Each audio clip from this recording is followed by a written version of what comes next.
At first glance, it was just another grand hotel.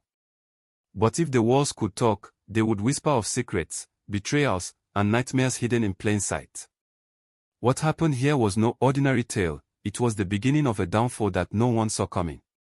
Once upon a time in the bustling city of Lagos stood a palatial hotel named Royal Palm Suites. Its manager, Mr. Femi, was admired for his elegance and charm. He drove flashy cars, wore golden wristwatches, and hosted lavish parties that lit up the town. But behind this wealthy life was a secret too dark for daylight. Femi was not just running a hotel, he was running an empire of shame. His guests came to rest, but unknown to them, their privacy was stolen by hidden eyes. Years earlier, when the hotel was built, Femi secretly ordered the electricians to install CCTV cameras in every room. He told them it was for safety, but only he and one loyal technician knew the truth. The cameras were so tiny, guests never noticed. From his office, Femi could watch anyone, young lovers, weary travelers, and respected leaders. At first, he watched out of curiosity. But as his greed grew, he found a way to turn his wicked hobby into a business of filth. Femi discovered that foreign porn websites paid heavily for private tapes. Quietly, he began sending them clips of his guests. The money rolled in like floodwater. Every month, he earned more than many businessmen in town. Soon, he built a mansion on the outskirts, bought 3 new cars, and dressed like a king. People envied him, thinking he was a genius hotelier. But his wealth came from betraying trust. The elders say, dirty money does not sleep, it cries at night. And Femi's night was coming. With his new riches, Femi became arrogant. He threw parties where musicians sang his praises. He bought drinks for politicians and dashed cash to local chiefs. Women followed him like bees chasing honey. But unknown to them, their beauty could easily become his merchandise. Femi's addiction to watching others only grew stronger. He laughed secretly at powerful men and mocked the helpless. But one day, his greed pushed him to make a dangerous move that would change his life forever. One evening, a wealthy politician, Chief Bola, lodged at Royal Palm Suites. Unknown to him, the hidden cameras captured his most private moments. When Femi saw the footage, he grinned wickedly. This was no ordinary guest, this was a man with power and secrets. Femi summoned his courage and sent a message to the chief, pay a huge sum or risk public disgrace. Chief Bola, fearing scandal, reluctantly paid him millions. Femi felt unstoppable. His evil business had reached new heights. But the gods do not sleep. Not long after, a married woman named Omotola lodged in the hotel. Omotola was beautiful, soft-spoken, and a Yoruba woman from a wealthy family. She came secretly to meet her lover. Femi, as usual, recorded her moments. Days later, he cornered her with the footage and demanded money. Terrified, Omotola wept. She begged him not to ruin her marriage. Out of fear, she paid him heavily. But soon, her tears would become a river that would expose Femi's wickedness to the whole town. Rumors started spreading in Lagos. Some travelers claimed they felt strange in the hotel, as though eyes were watching them. A student once said he saw a tiny blinking light near the mirror. But Femi dismissed such talk as nonsense. Still, whispers traveled. Elders shook their heads, saying, if the wind blows long enough, it will lift the fowl's feathers. Femi ignored the danger signs, blinded by his hunger for money. But already, the path to his downfall was being carved. Unknown to Femi, a government security agency had begun receiving complaints. Some tapes had leaked online, and sharp-eyed investigators traced them back to Royal Palm Suites. They sent spies to lodge at the hotel. These men pretended to be travelers but secretly searched their rooms. Soon, they discovered suspicious devices. The agency tightened its net, waiting for the right time to strike. Meanwhile, Femi remained careless, believing himself untouchable. He had no idea that his enemies were now watching him too. One drunken night, at a local bar, Femi boasted to his close friends. He bragged about controlling powerful men and rich women.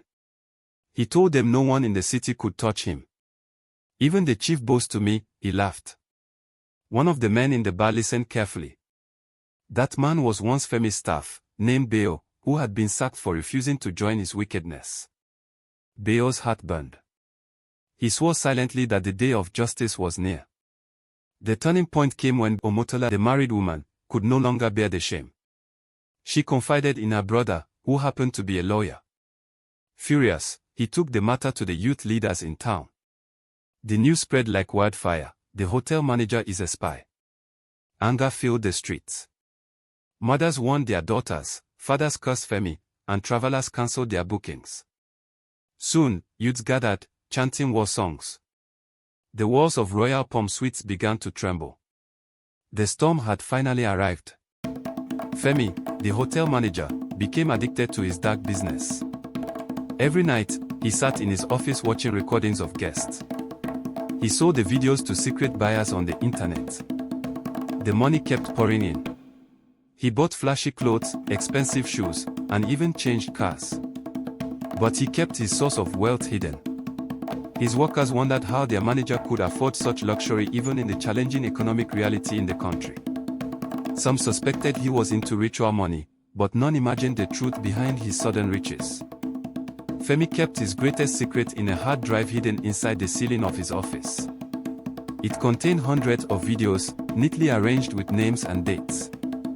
To him, it was a treasure chest.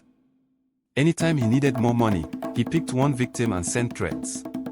None of them dared report, out of shame. But unknown to him, one of the cleaners had noticed his constant visits to the ceiling and began to wonder why the manager always climbed up there. One day, a wealthy married woman, Madame Titileo, booked a room with a young lover. Femi recorded everything.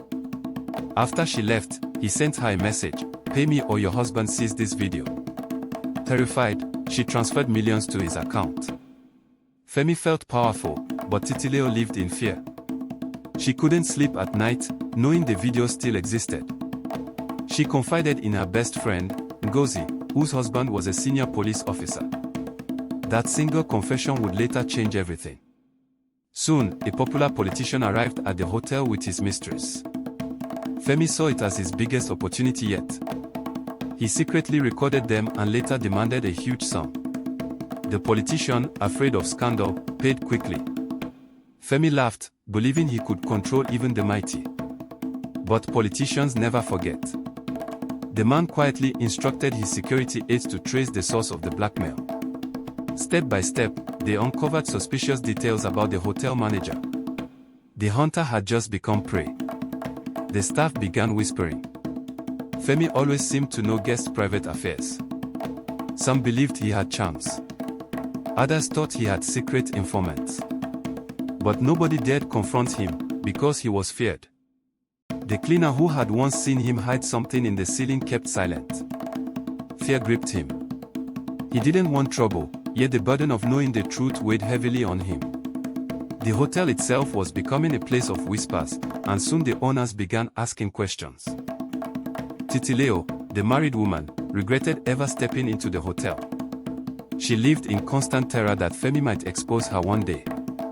She had paid him once, but she knew he would return.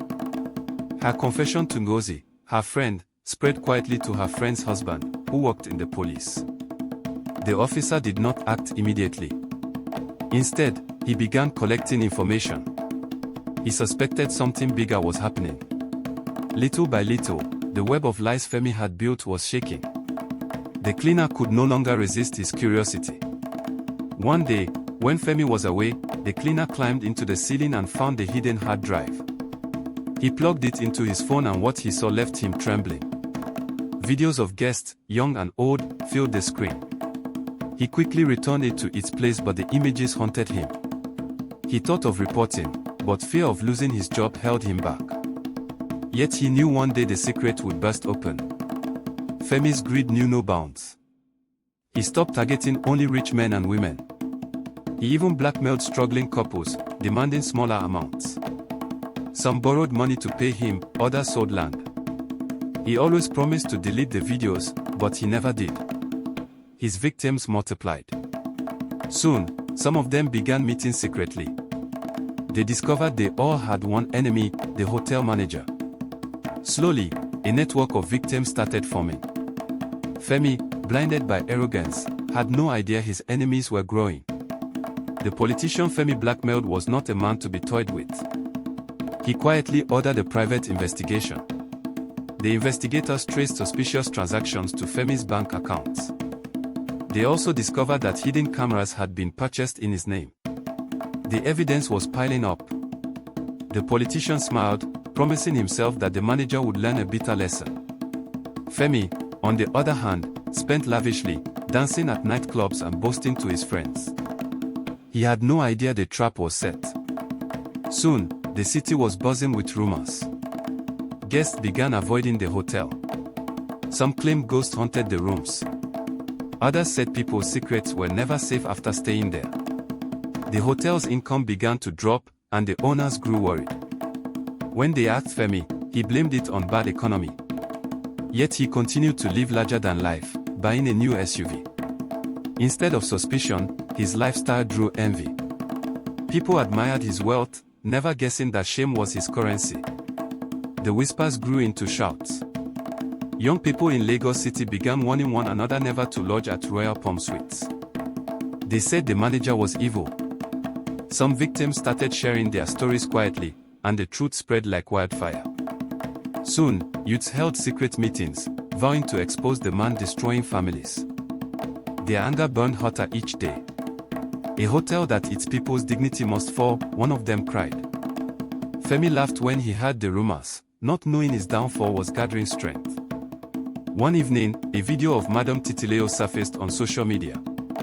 Nobody knew who released it, but the clip went viral within hours. Shock and shame filled her household. Her husband confronted her in rage.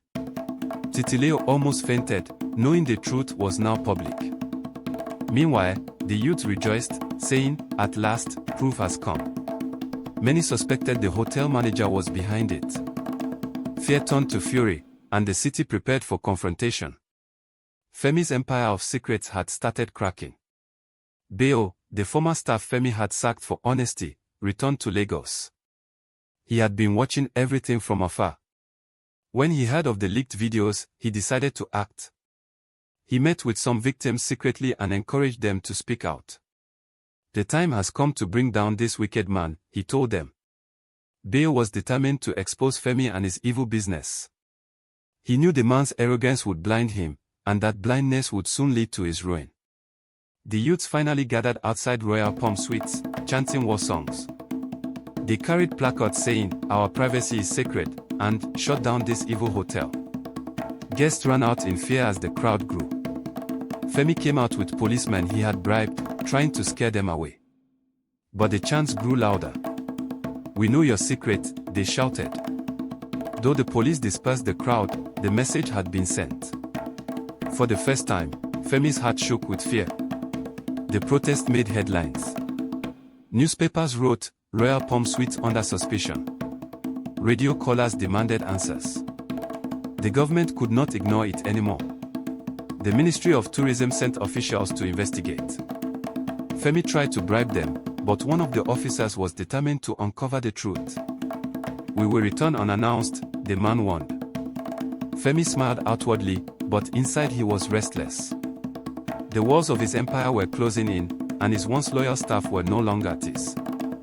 One night, Femi rushed to check his hidden hard drive. To his shock, it was gone. Panic gripped him. He tore his office apart searching, but the treasure chest of shame had vanished.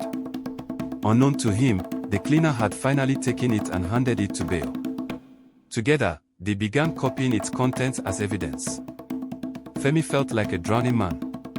Without the drive, he had no control over his victims. For the first time, he realized his power was slipping. The victims who once lived in silence now had courage. Led by Beo, they presented the stolen hard drive to the police.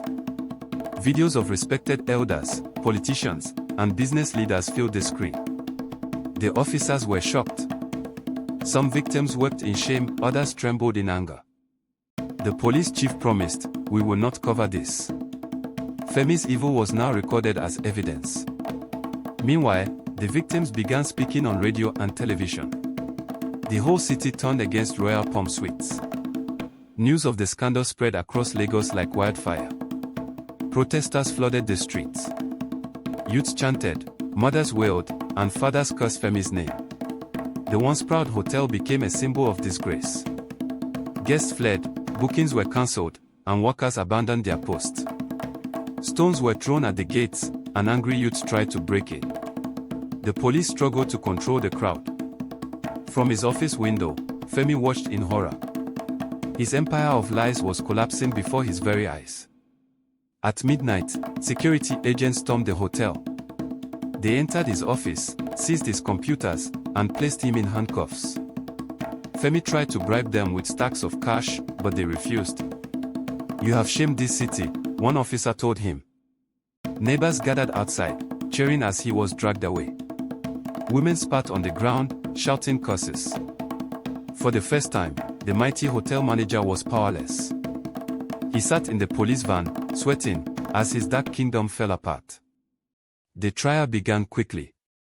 The courtroom was filled with victims, journalists, and angry citizens. Femi stood in the dock, dressed in plain prison clothes, no longer the flamboyant king. The prosecutor played some of the videos in court. Gasps and tears filled the room. Omotola, Titileo, and many others testified against him. Femi tried to deny it all, but the hard drive was undeniable evidence. The judge frowned deeply. "This hotel is a house of shame," he declared. The end was drawing near. The judge looked sternly at Femi. "You betrayed trust, ruined homes, and shamed this land. Such evil cannot go unpunished." The courtroom was silent. Femi bowed his head, wishing the ground could open and swallow him. His lawyers begged for mercy, but the weight of evidence was too heavy. The judge ordered him remanded in prison until final sentencing. As police led him away, the crowd outside roared in victory. "Justice has begun," they shouted. For the first time, Femi tasted real fear. Government officials wasted no time. They sealed the gates of Royal Palm Suites with heavy chains. A bold notice was placed at the entrance, closed by order of the state. Workers wept, knowing their jobs were gone. Some cursed Femi for his greed. Guests who once admired the hotel shook their heads in pity. The once glittering palace on the hill now stood abandoned, its walls whispering secrets of shame. Truly, the elders say, when the gods punish a man, they begin with his pride. Weeks later, the government announced the hotel would be auctioned. The news spread across Lagos like lightning. Businessmen sharpened their interest, hoping to buy the famous building at a cheap price. Some laughed at Femi's downfall, others saw it as an opportunity. But none knew destiny had a surprise waiting. Among the bidders preparing quietly was Bayo, the same man Femi had once mocked, insulted, and sacked for honesty. The tables were turning. The hunter had now become the hunted. As the auction day drew near, the victims of Femi's evil gathered outside the courthouse. They sang bitter songs of betrayal. Some carried placards with his face crossed out. Women who had paid him in fear now lifted their voices, cursing him. Fathers spoke of broken homes. The anger was deep, but so was the relief that justice was near. Many vowed never again to trust blindly. They called on the government to make Royal Palm Suites a lesson to others. Inside prison, Femi sat in silence. The walls mocked him. Gone were the flashy cars, the gold watches, and the wine-filled nights. He ate tasteless food and slept on a hard mat. Other prisoners laughed at him. Manager of shame, they called him. At night, he wept secretly. He remembered how he once ruled the city with arrogance. Now he was just another number in a cell.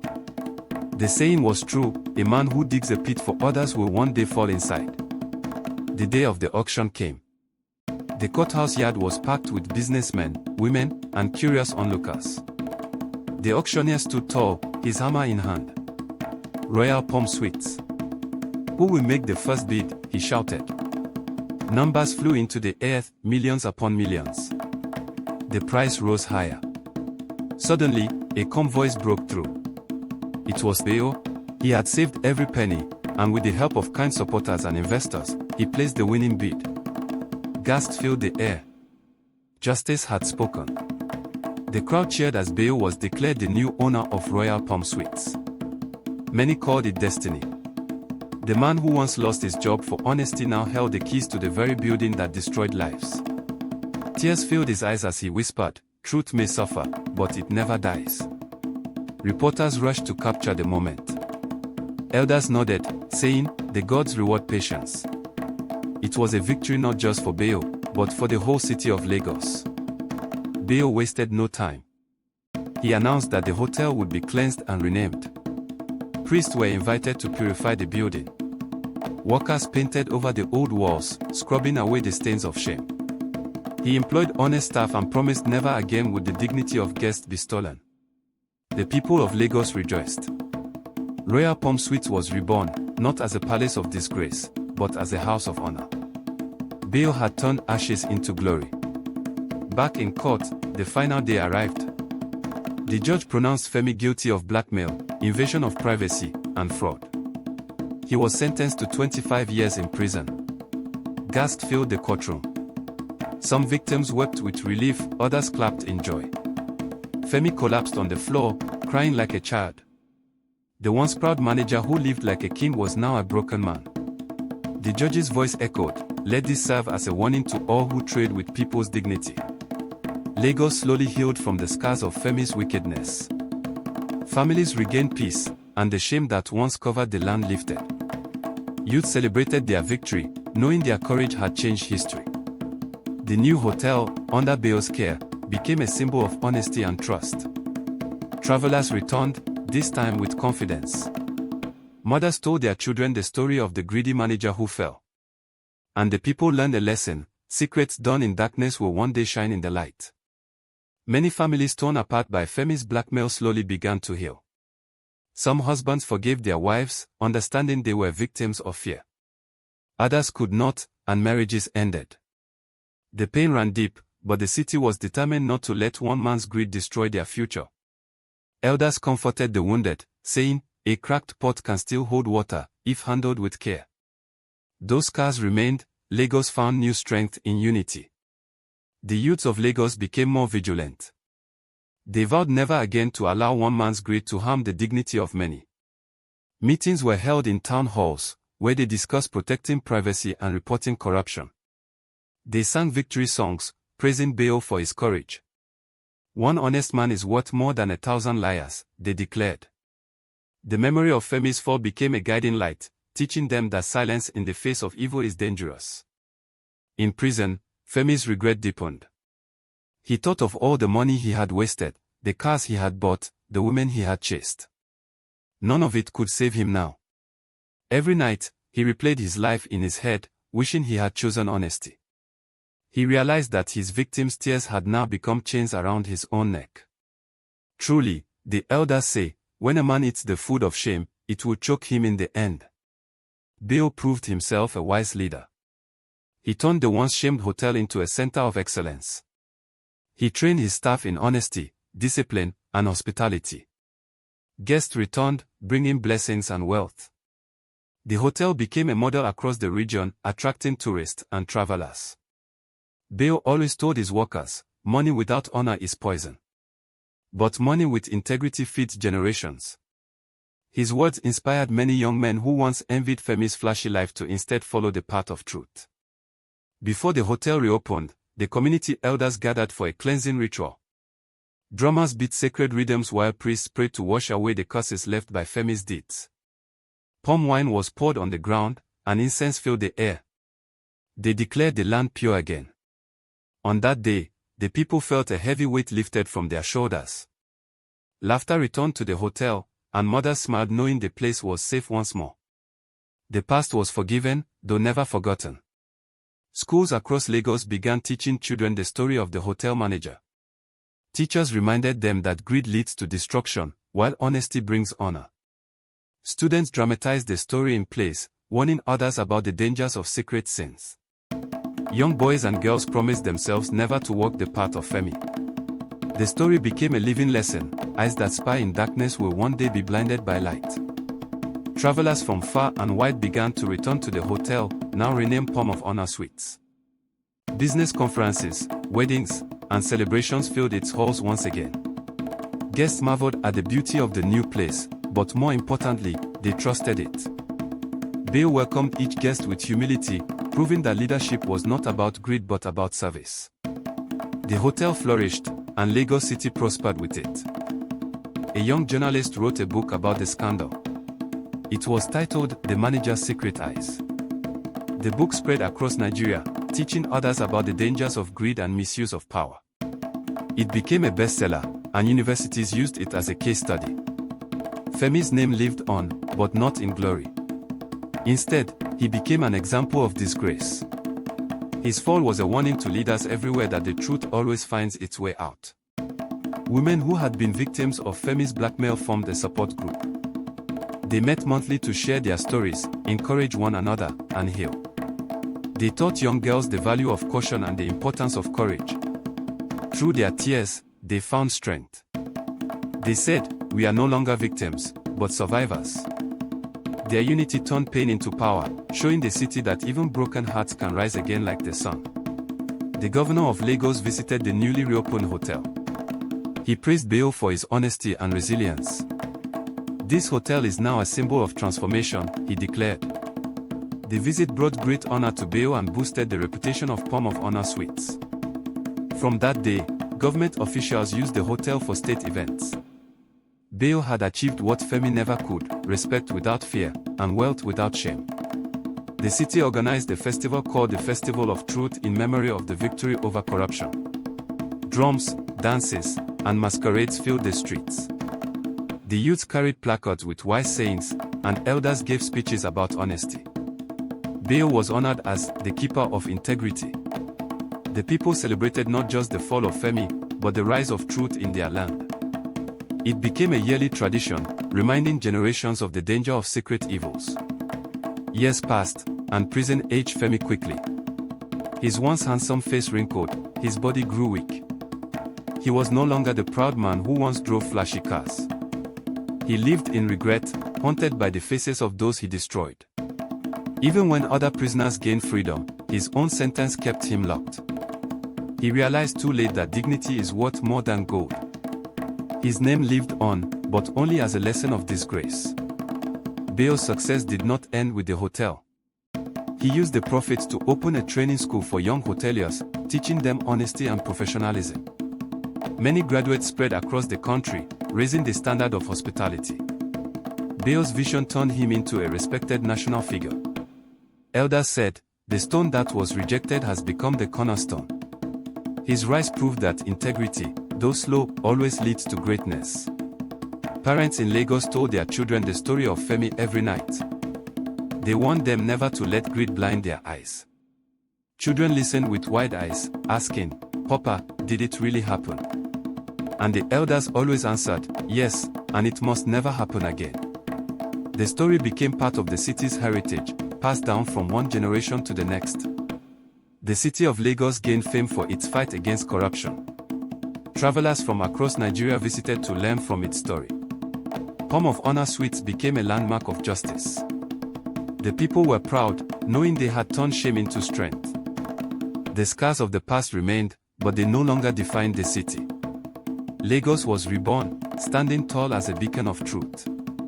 In prison, Femi fell sick. No family came to care for him. He was left in the prison hospital, weak and alone. He whispered regrets into the night, saying, "If only I had chosen honesty."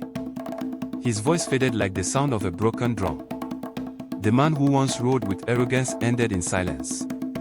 Truly, the elders were right: when evil walks proudly, it forgets that its legs are made of clay. Femi died quietly in his prison bed. His death made little news. The people of Lagos barely noticed. Some said it was justice, others simply shrugged.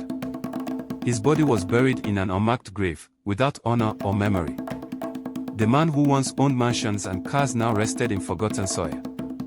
His story became a ghostly warning, a reminder that no man can hide from the eyes of truth. When the news of Femi's death reached the city, there was no mourning. Instead, the people celebrated the strength of justice.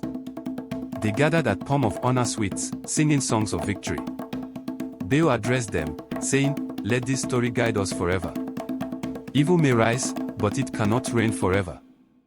The people clapped, their voices loud with joy. The shadow of the past was finally gone. The story of Femi, the hotel manager, became a legend in Lagos. Elders told it under the moonlight, mothers whispered it to their children, and youths carried it in their hearts.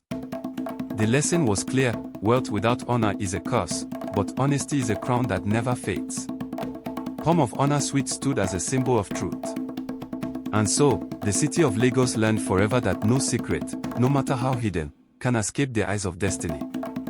The story of the hotel manager reminds us that wickedness may shine for a moment, but truth and justice will always prevail. Let us choose honesty, integrity, and hard work in all that we do, for they bring peace and lasting success.